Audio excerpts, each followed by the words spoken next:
Good evening, all of you. Happy to see you in this beautiful building. I heard once upon a time there have not been books, so I'm not so many years here, because when I came, there have already been books.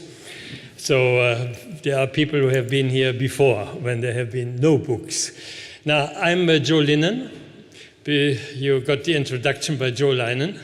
So that mixture will not confuse us. The world is confused enough. Now, it's good to have this Wednesday social.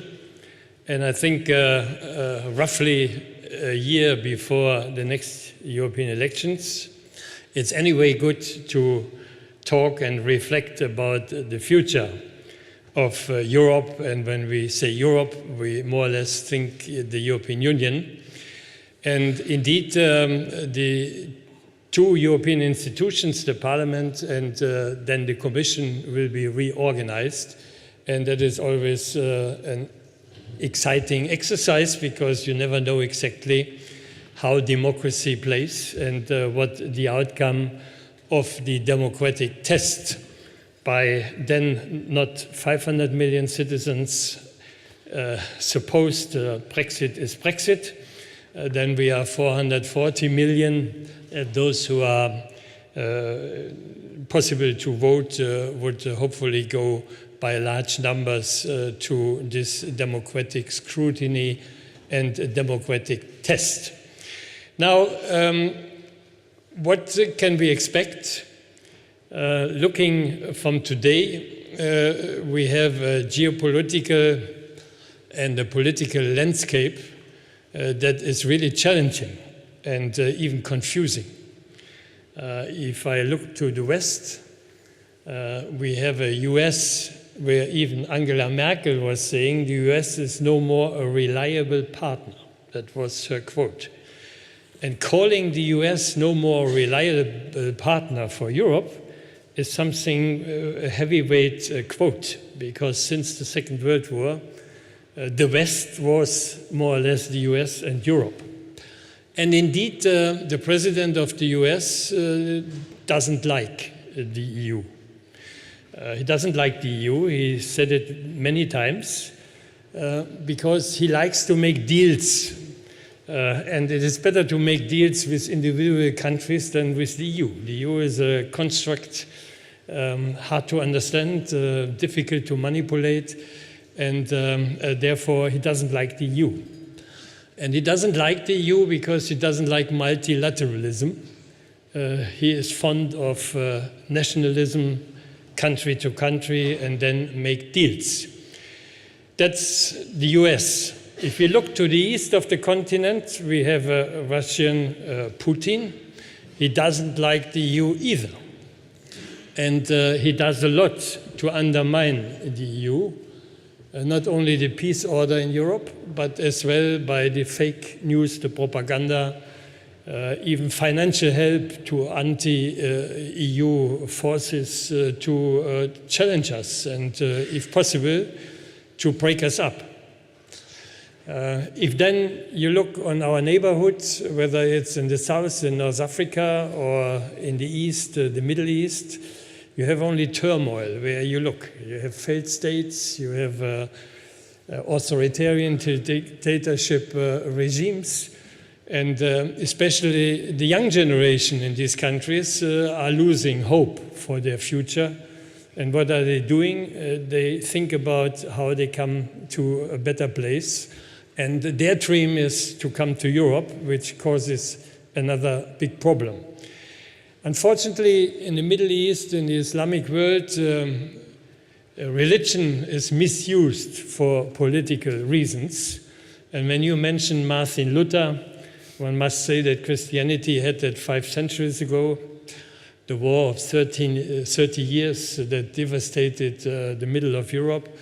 The Islamic world is now 500 years later in the same situation where Shiites and Sunnites are just fighting each other to get dominance, and you see that a lot of people, millions of people, are suffering. So these are heavy pressures. And if I go even far east, we have the new China. And I say the new China because since last November, we know what we can expect from this growing power and the new superpower. With Deng Xiaoping in the late 70s and the reforms, we have thought that China, by developing economically, would develop as well politically. And that is over. It's over. The 19th Party Congress and now the National People's Congress has changed the Chinese constitution, where they are not going towards a Western model. They are not going towards democracy, but they will stay a communist dictatorship. And this is even regressive in the last years. And it is a state capitalism. They are not a market economy. They are not a democracy. And by those two elements, they will be a challenge for the West, but as well for Europe in particular. Now, these are external pressures, and there are some more. But on top, we all know that the European idea is heavily under pressure from the inside of the EU. Till fall of the Berlin Wall and the Iron Curtain in the Cold War period, it was rather clear why you needed this unity in Western Europe. It was clear for organizing peace and for getting freedom and liberty. But in the 90s and in the last decade, you could see that there is a sort of Sinnkrise, so a crisis of knowing why we make Europe. And I think that the mainstream political forces really missed the opportunity to communicate the value of Europe in the 21st century. And this vacuum is filled by what we see as populists and nationalists. And unfortunately, they are quite successful. You mentioned, Joe, that by chance in Austria and in Netherlands, in the first run, not successful, but now in Italy and Hungary, this populism, this nationalism comes back with really full power. And it will accompany us for more years. First success is that we lose a prominent member state. I mean, the European idea was to unite peoples and states, and now we have the situation that we lose the state. And yesterday we had in our bibliothèque in the parliament a lunch debate with Michel Barnier. And he was saying, look, if we make trade deals with third countries, it is in order to bring the EU and the third country together. And now we make a deal with Great Britain, not to come together, but to go away from each other. And this is a new exercise, a new experiment, that you make a deal to divide yourself, whereas with all third countries in the world, the EU makes deals to come closer together. Yeah, by this populism and these insecurities that the people feel, physical insecurity, social insecurity, many of these things, we run the risk that the next citizen chamber, the European Parliament, looks much more difficult than the one we have today, which is already difficult. And the question is what to do. Now, Macron had a lot of ideas, and one of them was to really have a comprehensive dialogue with the public and the citizens in this year, in the next 6 months, in 2018. And indeed, I'm happy that all the 27 countries have agreed to do something. But the something is, of course, quite vague and not really clear what it will be. And I hope that not only in France, but in many other member states over the summer till autumn, we will have thousands and thousands of public platforms to debate the future of Europe, to have the criticism, but as well to have, let's say, clear ideas where the decision makers should go in the next decade with this part of the world and this part of the continent. Now, we had this afternoon by SND, even the last 3 hours, Petros Fasoulas was one of the testimonials, how to do citizens' dialogues and conventions and consultations. It has to be serious, and it should be, if ever, bottom up and not top down. The best would be if we would have moderators and by census really invite people out of the population, not the usual suspects, but really a representative quote of the population, that they come together and they exchange ideas, they criticize, but as well they have constructive proposals. And I heard that the council, the informal council in February, as well as the Commission, they are prepared till the December summit, and especially till the Sibiu summit, one day after Brexit on the 30th of March. There is a big summit in Romania, because Romania will have the presidency of the EU. And on those 2 summits, in December and in March, our leaders, and with our leaders, other stakeholders, parliaments, local authorities, civil society, industry, can have the bold messages to our 440 million people why this European idea, this European construction and project has to continue and has not to fall apart. Now, preparing the European elections, I was rapporteur of a dossier that is hanging since 3 years in the Council. And maybe, if Belgium can make the last move, we even get a result by next week, because next week is the General Affairs Council, and they deal again with our proposal to reform the system of European elections. And maybe we get something out already for next year's new elections. Now, in practice, we have no European elections. It's called European elections. We have no European elections. We have 27, 28 national election campaigns. We have 27, 8 national electoral lists and electoral laws. So the European component of the European elections is quite minimal. And on top, European elections by the political class are treated as second-best elections. There's much less money spent, much less engagement, much less visibility of the European character of these elections. And me and Danuta Hübner, we have been the co-rapporteurs. We made 16 proposals how to improve the system. And literally, we are working on the basic electoral act when they decided to have direct elections of 76 of last century. We are working with the Electoral Act of 1976 with a few improvements. But it is still the old system of national procedures and all these elements. Now, my first requirement was to make the electoral process more transparent.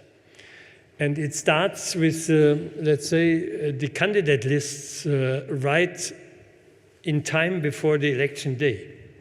I'm living in Saarland on the border to France, and in the last elections I always asked, who is my counterpart on the French side? He said, we don't know. I said, well, who is it? We don't know. And even till 3 weeks before the elections, they don't know that they are candidates. And we have one country, it's even 2 weeks before the elections that the candidate lists are done. So you could see this is not serious. This is by far being serious and democratic. And therefore, we propose that at least 3 months before the election day, the candidate list should be existing, and especially the candidates should be decided in a democratic bottom-up procedure, and not how it is, unfortunately, that the party bureau, and in one country even the party leader, is saying you, and you, and you go to Brussels. And I had an example that from one member state, there have been 12 members elected. And the party president decided all the 12 have to come home. I say the next 12 to go. And by chance, they got again 12. And some of us would know which country it was. So this is no more up to date. This is really not acceptable. This is totally unacceptable to have this second-class, third-class preparation of European elections. And I hope that next year we have lessons learned and it gets really serious, competition, transparent and democratic. The second point is the visibility of the European, of these elections to the European Parliament. And one idea that we had is that most national parties are members of European party families, but nobody would know. I think that 99.9% of our citizens don't know that the national parties have a European party family. So our proposal, and I think that will be in the new legislation, that the logos of the European party families are / or however they do it in the election campaign material, in TV spots, and where it is existing on the ballot paper. In Germany, it is CDU, SPD, FDP, Greens. So you had the / the European Party Association on top. That makes it visible. To have European elections after a fight of more than 10 years, last time we had an innovative moment. The top candidates, the Spitzenkandidaten of the European political families, it was hard work to get it, and we have to repeat it next year. I know by the February Council that they have still been making some philosophies around it. They didn't dare to deny it, that this is existing. But of course, the heads of states and governments are not happy with it, because that was a shift of power from the European Council to the European Parliament, that we are electing the head of the European government and executive, the president of the European Commission, and that this personality has to be known before the elections, has to make an election campaign, and not behind closed doors after the election by the Vienna Congress, the heads of states of government. This is old time. We are now in a new period, and I'm sure we will repeat this next year. Now, what we missed, and this is really what I deplore a lot, that 2 months ago we lost a crucial vote in the parliament. This is abnormal, but it has happened. That we don't get the missing link between European political parties and top candidates that would have been European transnational lists. And I think that really would have been the breakthrough to really a European public space, really serious engagement of the political families to decide on a list of candidates, and the citizens to have a list and say, oh, Papandreou, Bouillon, Van den Kerke, I have a European list to vote for, and not the Müllers and the Meyers and the Schulzes in my case, and all the national names, you know, from other countries. So that was a missed opportunity, and I'm really angry of some of my colleagues, because in one political family, they did it for purely short-term opportunistic reasons, and their leaders told me, do you want that Macron makes a European list, Europe en marche, and takes a lot of seats away from us? We don't want that, and therefore we vote against. So that is politics, it is sad, but we have to come back to the European lists in the next term, because that's the missing link to make European elections truly European and have European democracy, in the sense that the citizens are asked to vote for Europe and not for maybe internal national motivations. Now, I want to not to be too long, I said that we need bold messages. I know from all the final stages of the election campaign that one scandal or the other will come. And then the whole thing is about the scandal of the day. And you could lose elections by scandals of the day or of the week. And in order to avoid that we really make the last meters to the elections with scandals, we have to define the European dream, the European mission in this 21st century. And the European way of life, our values as well as our interests.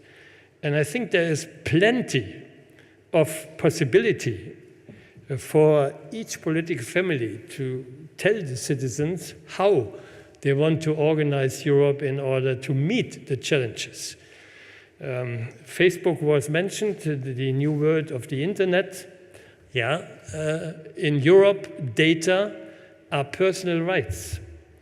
In the US, it's a commercial good. And I think we are right to protect the data and have conditions when you give away your data.